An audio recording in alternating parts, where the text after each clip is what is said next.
ጤና ይስጥልኝ እንዴት ውላችኋል ተመልካቾች ከዜና ኢትዮጵያ ወደ ሰዓቱ የስፖርት ዘገባዎች እናልፋለን። ሲንቄ ባንክ የስፖርት ዘገባችን የክብር አጋርም ስለሆነ ከልብ ነው የምናመሰግነው። ኢትዮጵያዊቷ አትሌት ዓለም ፀሐይ አሰፋ በአበረታች ቅመሞች ተጠቃሚነት ምክንያት ለ2 ዓመት መታገዷ ተነገረ። አትሌቲክስ ኢንተግሪቲ ዩኒት ይፋ እንዳደረገው ከሆነ የ26 ዓመቷ አትሌት ዓለም ፀሐይ የቅጣት ውሳኔ የተላለፈባት በ12 ወራት ውስጥ ለምርመራ በተፈለገችበት 3 አጋጣሚ አለመገኘቷን ተከትሎ ነው። ምርመራው ቀደም ብሎ የተጀመረባት የማራቶን አትሌቷ ከ2023 ጥቅምት ወር ጀምሮ ያስመዘገበችው ውጤትም እንደሚሰረዝ ይፋ ሆኗል። በተመሳሳይ ዜና ኬንያ አትሌት ብሬሚያን ኬፕኩር በአበረታች ቅመም ተጠቅሞ መገኘቱን ተከትሎ ለ5 ዓመት መታገዱ ነው የተገለጸው። ከሳምንታት ረፍት በኋላ የኢትዮጵያ ፕሪሚየር ሊግ ዛሬ በሐዋሳ ዩኒቨርሲቲ ስታዲየም ወደ ውድድር ይመለሳል። በዚህም መሰረት 9 ሰዓት ላይ ቅዱስ ጊዮርጊስ ከሀዲያ ሆሳዕና ጨዋታቸውን ያደርጋሉ። በ30 ነጥቦች 6ኛ ደረጃ ላይ የተቀመጠው ቅዱስ ጊዮርጊስ ከ5 ጨዋታዎች በኋላ የመጀመሪያ 3 ነጥቡን ለማስመዝገብ ነው ወደ ሜዳ የሚገባው። በ32 ነጥቦች 5ኛ ደረጃ ላይ የሚገኘው ሀዲያ ሆሳዕና ከአስደናቂ ጉዞ በኋላ ባለፉት መርሃ ግብሮች ጥንካሬውን መልሶ ማግኘት አልቻለም። ክለቡ ካለፉት 7 ጨዋታዎች በ3 ተሸንፎ በ3 አቻ በመውጣት 1 ነጥብ ብቻ ነው በአንድ ጨዋታ ብቻ ነው ማሸነፍ የቻለው። ይህንንም ተከትሎ ከጨዋታው ሙሉ ነጥብ ለማግኘት ዓላማ አድርጎ ወደ ሜዳ እንደሚገባ ተገልጿል። በዛሬው ዕለት 12 ሰዓት ላይ ደግሞ ላለመውረድ የሚጫወቱት አዳማና ድሬዳዋ መካከል የሚደረገውም ጨዋታ እንዲሁ ይጠበቃል። አዳማ በ20 ነጥቦች 16ኛ ደረጃ ላይ ሲገኝ ድሬዳዋ በ22 ነጥቦች 14ኛ ደረጃ ላይ ተቀምጧል። በ19ኛው ሳምንት የኢትዮጵያ ሴቶች ፕሪሚየር ሊግ ዛሬ ረፋድ 4 ሰዓት ላይ የተደረገ ጨዋታ ባቻ ውጤት ተጠናቀቀ። መቻልን ከድሬዳዋ ያገናኘው መርሃ ግብር ግብ ሳይቆጠርበት ተጠናቋል።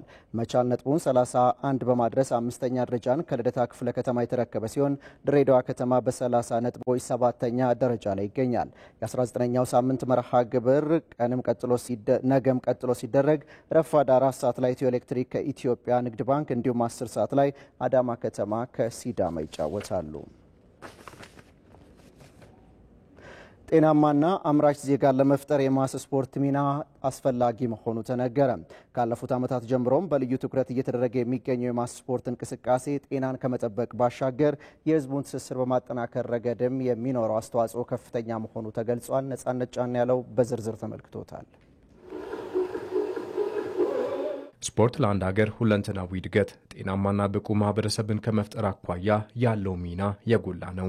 መንግስት ባለፉት ዓመታት ትኩረት ሰጥቶ ከሰራባቸው ጉዳዮች መካከል የማስ ስፖርት እንቅስቃሴ ትልቁን ድርሻ ይወስዳል። ማህበረሰቡም በስፖርቱ ተሳትፎ በብዙ መንገድ ተጠቃሚ መሆን ችሏል።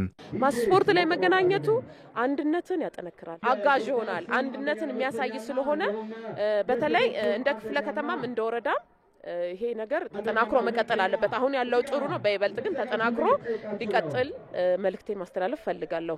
ሐዋሳ ሄደን ማስ ስፖርት ሰርተናል። ወደ ኦሮሚያ ክልል ሄደን ሰርተናል። ጅጅጋ ሄደን ሰርተናል።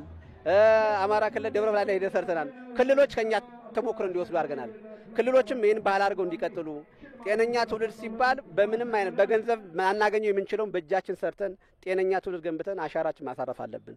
በአገር አቀፍ ደረጃ ጤናማ ንቁና አምራች ዜጋን ለመፍጠር የማስ ስፖርት ፖሊሲን በመቅረጽ ላለፉት ዓመታት ሰፊ ስራዎች የተሰሩ ሲሆን በተያዘው ወርም ስፖርታዊ እንቅስቃሴው በተለየ ሁኔታ እየተከናወነ ይገኛል። አሁን ብትመለከት ትምህርት ቤቶች ላይ ባህል እየሆነ ነው። ስፖርት ከትምህርት ቤት ወጥቶ ነበር። በየአካባቢው እንደምታያቸው እነዚህ የኮሪደር ልማቶቹ ጋር ሰው ሞንታርቦ እያስቀመጠ ባለሙያ እየቀጠረ እየሰራ ነው፣ እየተረዳ ነው ማለት ነው።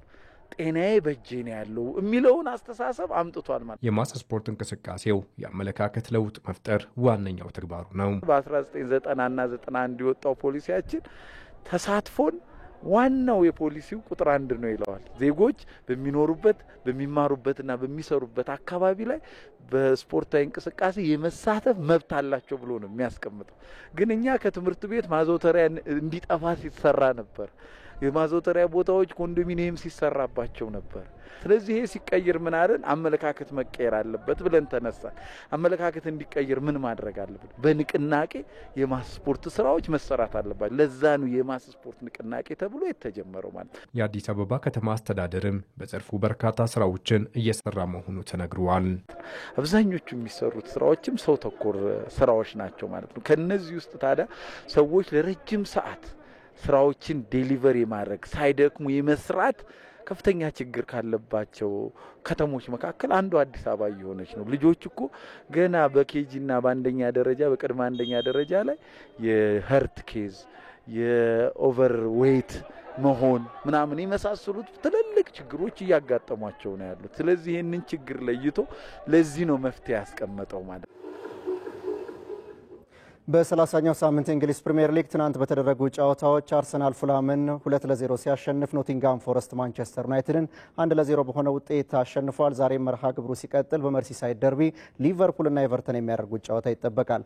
ክቡራን ተመልካቾቻችን ከዜና ኢትዮጵያ የተዘጋጁ የስፖርት ዜናዎቻችን በዚህ አብቅተዋል። በያላችሁበት መልካም ቀን